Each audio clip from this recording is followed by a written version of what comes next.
The overall goal of this experimental procedure is to enable accumulation of diverse, reliable statistical parameters that characterize spatial and temporal evolution of water waves under steady and time-dependent wind forcing.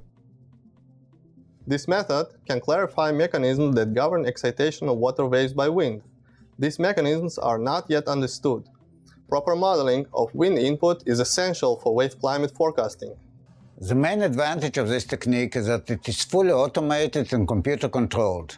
The experimental procedure can be easily adjusted to study a wide variety of processes in wind wave generation.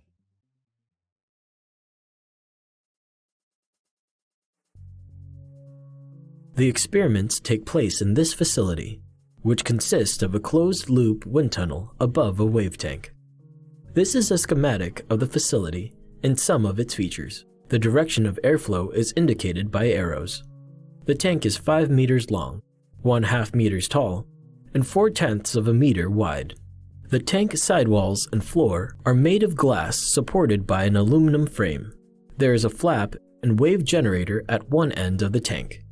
The flap smoothly expands the airflow cross-section as it enters the test area and serves as a reference for distance measurements. A wave energy absorber is at the opposite end of the tank. This consists of porous packing materials used to form a beach. There is a movable carriage above the tank to hold instruments.